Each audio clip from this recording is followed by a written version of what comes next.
musicians believe intrinsically in the value of music. They know it, they understand it, and I think society at large believes it too.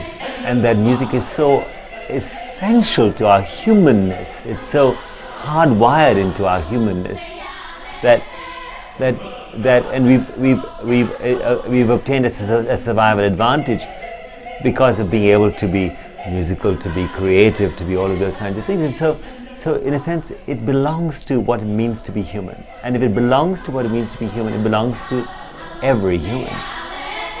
Therefore, the right of access to music, the right of access to the participation of music, not the right of access to consume music and have music as a commodity in your life, but to have the right of access to participation in music is, I think, a central human right. And I think that we don't really give enough action to this value of believing it. If we believe that music is essential to our humanness, then our humanness does not disappear when we have Alzheimer's disease or dementia, or we're poor, or we're mentally ill. You could even argue that you might need it more. I'm not going to argue the basis of need. I'm going to say that if it's a right, then we should have it.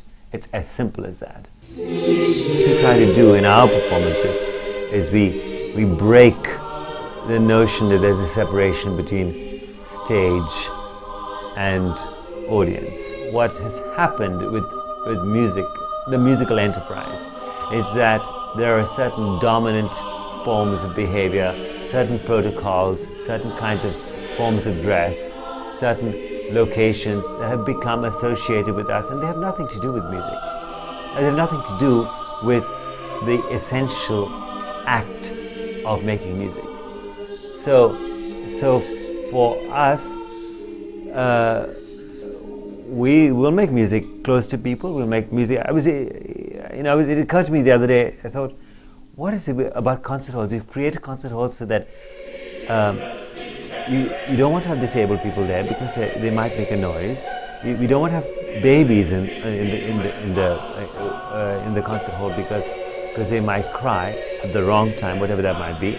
So we might deny a baby the chance to fall asleep in a concert hall listening to a Beethoven symphony, or something beautiful. We don't want people, very elderly people. We have maybe special concerts or special times when they can come, because they may say something at an inappropriate time. So we've created a concert hall atmosphere in which you have to be what I call temporarily abled, and because we're all going to be disabled at some stage of our lives. We're all going to be dying, and we can't get to a concert hall. So I think that I'm not against concert halls because I love them, but I think it's just as if it's become the place where we make music. That's where we make music, in concert halls. And I think we should make music in concert halls. We should make them in shopping malls. We should make them in nursing homes, in prisons, and on the street, and everywhere. And it's not as if one location should be seen as superior. And so when people tell me they're spending millions of dollars on building a new concert hall, I think, well, why?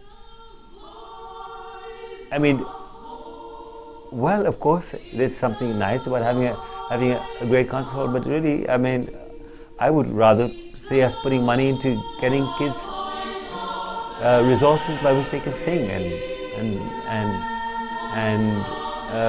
getting opportunities for very, very old people who are dying, having a chance for them to have music near them and around them. If I was dying now, I mean, rather than whenever I'm going to die, I'd want to have people singing around me.